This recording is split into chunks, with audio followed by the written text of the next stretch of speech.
Hello food lovers, welcome back to our channel. నేను మీ Rani Erramsetti. Friends, ఈరోజు రెసిపీ స్నాక్స్ రెసిపీ అండి. Tea time snacks recipe. అంతేకాదు చిన్నపిల్లలకి చాలా చాలా ఇష్టమైన రెసిపీ. హాలిడేస్లో పిల్లలు స్నాక్స్ అడుగుతూ ఉంటారు కదా, అప్పటికప్పుడే పిండిని కలిపి నేను చూపించిన విధంగా జంతికలు అనేవి చేసి పెట్టండి. చాలా ఇష్టంగా తింటారు, ఎంజాయ్ చేస్తారు. అంతేకాదు పెద్దవారు కూడా టీ టైం స్నాక్గా కూడా చక్కగా సర్వ్ చేసుకోవచ్చు. ఆ ప్రాసెస్ అంతా చూద్దాం. వీడియోని ఫస్ట్ నుంచి లాస్ట్ వరకు స్కిప్ చేయకుండా చూడండి. 2 కప్పుల పొడి బియ్యం పిండితో నేను చూపించిన ఇంగ్రీడియంట్స్ని కూడా యాడ్ చేసి పిండిని కలిపి చేసి చూడండి. మీకు కూడా ఈ రెసిపీ అనేది చాలా బాగా నచ్చుతుంది. అంతేకాకుండా ఎక్కువగా ఈ ప్రాసెస్తోనే చేసుకోవాలి అని అనిపిస్తుంది. అంత కమ్మగా ఉంటాయి. పెద్ద వయసు వారు కూడా చాలా చాలా ఈజీగా తినగలుగుతారండి. వీడియోని ఫస్ట్ నుంచి లాస్ట్ వరకు స్కిప్ చేయకుండా చూడండి. నేను పిండిని ఏ విధంగా కలుపుతానో మీరు కూడా అదే విధంగా కలిపి ఒక్కసారి చేసి చూడండి. మీకు కూడా చాలా బాగా టేస్టీగా వస్తాయి. ఇంకా ప్రాసెస్లోకి వెళ్ళిపోదాం. ముందుగా వెడల్పుగా ఉన్న ఒక గిన్నెని తీసుకుని జల్లెడ పెట్టుకోండి. పిండిని జల్లించి తీసుకుందాం.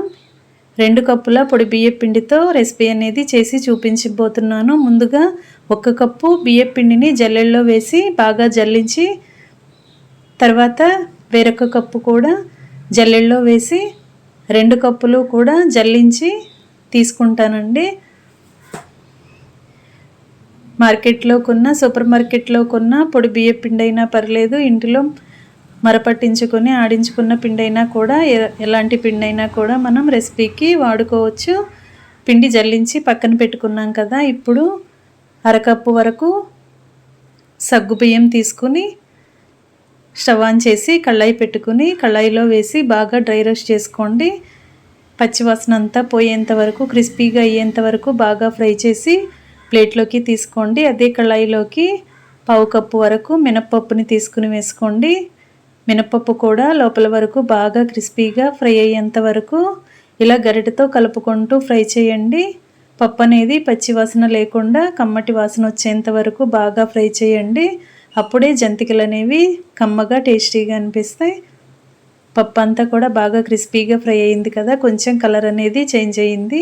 వెంటనే మనం తీసి సగ్గుబియ్యం వేసుకున్న ప్లేట్లోకి వేసేసుకోవాలి. అలాగే అదే కళాయిలోకి స్టవ్ ఆఫ్ చేసేసుకుని ఆ కళాయి వేడికి 1/2 కప్పు పుట్నాల పప్పును కూడా వేసుకుని బాగా క్రిస్పీగా ఫ్రై చేసి సగ్గుబియ్యం వేసుకున్న ప్లేట్లోకి వేసేసుకోండి. పుట్నాల పప్పు అనేది క్రిస్పీగానే ఉంటుంది కదా, అందుకే ఎక్కువసేపు ఫ్రై చేయాల్సిన పని లేదండి. స్టవ్ ఆఫ్ చేసి కళాయి వేడికే మనం పప్పుని కళాయిలో వేసి బాగా కలిపి ఫ్రై చేసి మొత్తం అన్నీ కూడా బాగా చల్లారిన తర్వాత మిక్సీ జార్లోకి వేసుకుని దీనిలోకి ఒక 1/2 టీ స్పూన్ వరకు వాము వేసుకోండి. అలాగే చిటికెడు ఇంగువ కూడా వేసుకోండి. ఇంగువ అనేది స్నాక్స్కి మరింత రుచినిస్తుంది. అలాగే మీ టేస్ట్కి తగ్గట్టుగా సాల్ట్ కూడా యాడ్ చేసుకోండి. ఇప్పుడు మనం వేసిన ఇంగ్రీడియంట్స్ అన్నీ కూడా మెత్తని పిండిలాగా గ్రైండ్ చేసుకోవాలి. సగ్గుబియ్యం, అలాగే పుట్నాల పప్పు, మినప్పప్పు, వాము, సాల్ట్, ఇంగువ అన్నీ కూడా బాగా కలిసిపోయి ఇలా గ్రైండ్ చేసుకోవాలండి.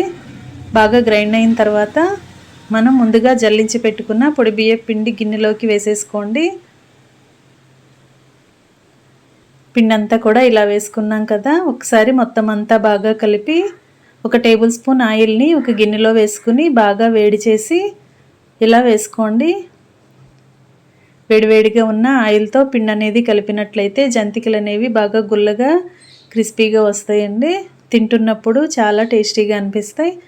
ఆయిల్ అంతా కూడా పిండిలో వేసుకుని ఒకసారి గరిటెతో మొత్తం అంతా బాగా కలిపి ఆయిల్ చల్లారిన తర్వాత పిండి మొత్తాన్ని కూడా చేత్తోని రఫ్ చేస్తున్నట్లుగా కలపండి. మనం వేసిన ఆయిల్ అలాగే పుట్నాల పప్పు పిండి అంతా కూడా బియ్యం పిండికి పట్టేంత వరకు చేత్తో బాగా రఫ్ చేస్తూ కలపండి. ఇలా బాగా కలిసిన తర్వాత కొంచెం కొంచెంగా వాటర్ని పోసుకుంటూ పిండిని చపాతీ పిండి కన్నా కొంచెం మెత్తగానే కలుపుకోండి.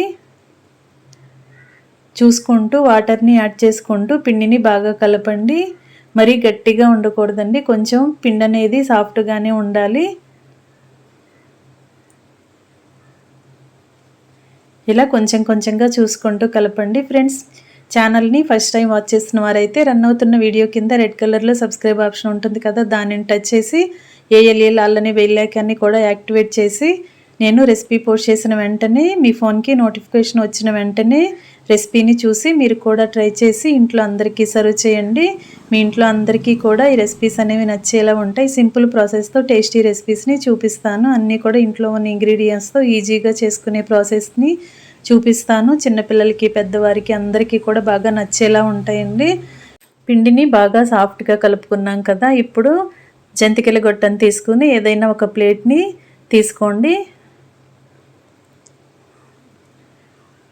ఇప్పుడు గొట్టం లోపల వరకు ప్లేట్ని పెట్టి లోపలంతా కూడా ఆయిల్తో అప్లై చేయండి. బ్రష్తో కానీ చేత్తో కానీ స్పూన్తో కానీ ఆయిల్ని అప్లై చేసి కలుపుకున్న పిండి ముద్దని కొంచెం తీసుకుని ఇలా జంతికల గొట్టంలో పెట్టుకుని మూతని క్లోజ్ చేసి పక్కన పెట్టుకోండి. ఈలోపుగా మనం స్టవ్ ఆన్ చేసి కళాయి పెట్టుకుని డీప్ ఫ్రైకి సరిపడా ఆయిల్ పోసుకోవాలి. ఆయిల్ కాగేలోపుగా మనం పిండి ముద్దని రెడీ చేసుకుని ఆయిల్ కాగిన తర్వాత ఇలా జంతికల్ని ఆయిల్లో ఒత్తుకోవటమే. కొత్తగా వంట నేర్చుకునే పిల్లలైతే డైరెక్ట్గా ఆయిల్లో ఒత్తుకోవటానికి ఇబ్బంది పడుతూ ఉంటారు. అలాంటి వారు బటర్ పేపర్పై కానీ కుకింగ్ ఆయిల్ కవర్పై కానీ ఆయిల్ని అప్లై చేసి జంతికలను చేసుకుని ఆయిల్లో వేసుకోవచ్చండి. ముందుగా కొన్ని జంతికలను ప్రిపేర్ చేసుకుని ఇలా ఒకదాని తర్వాత ఒకటి ఆయిల్లో వేసి డీప్ ఫ్రై చేయండి. మనం సగ్గుబియ్యంతో జంతికలు చేసాం కదా, మరి కలర్ అనేవి ఎక్కువగా చేంజ్ అవ్వకూడదండి. ఈ విధంగానే క్రిస్పీగా ఫ్రై అయిపోతాయి. ఇలా మొత్తం అన్నీ కూడా డీప్ ఫ్రై చేయటం కంప్లీట్ అయిన తర్వాత స్టవ్ ఆఫ్ చేసి కొన్ని కరివేపాకులను కూడా ఫ్రై చేసి పక్కన పెట్టుకోండి. ఇంకా రెడీ అయిపోయాయండి ఎంతో టేస్టీగా ఉండి సగ్గుబియ్యం పుట్నాల పప్పు జంతికలు. చాలా చాలా క్రిస్పీగా ఉండటమే కాదు చాలా కమ్మగా అనిపిస్తాయి. చిన్నపిల్లలు చాలా చాలా ఇష్టంగా ఎంజాయ్ చేస్తూ తింటారు.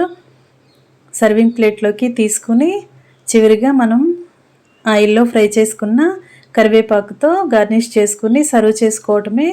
రెసిపీ అనేది మీకు నచ్చినట్లయితే మీరు కూడా కుక్ చేసి ఫ్యామిలీకి సర్వ్ చేయండి. పెద్ద వయసు వారు కూడా చాలా ఈజీగా తినగలిగే రెసిపీ అండి ఇది. నేను చూపించిన కొలతలతో పిండిని కలిపి ఒకసారి మీరు కూడా కుక్ చేసి చూడండి. ఇంట్లో అందరికీ కూడా బాగా నచ్చేలా ఉంటాయి. రెసిపీ నచ్చినట్లయితే మీ ఫ్రెండ్స్కి రిలేటివ్స్కి షేర్ చేయండి. వీడియో నచ్చినట్లయితే లైక్ చేసి ఛానల్ని సబ్స్క్రైబ్ చేసుకుని పక్కనే ఉన్న బెల్ బటన్ని క్లిక్ చేయటం మాత్రం మర్చిపోకండి. నేను రెసిపీ పోస్ట్ చేసిన వెంటనే మీ ఫోన్కి నోటిఫికేషన్ వస్తుంది కదా, ఓపెన్ చేసి చూసి మీరు కూడా ట్రై చేయండి. సింపుల్ ప్రాసెస్తో టేస్టీ రెసిపీ అండి. 2 కప్పుల పొడి బియ్య పిండితో అప్పటికప్పుడే పిండిని కలిపి చేసి చూపించాను కదా, చాలా సింపుల్ ప్రాసెస్తో చేసుకోవచ్చు.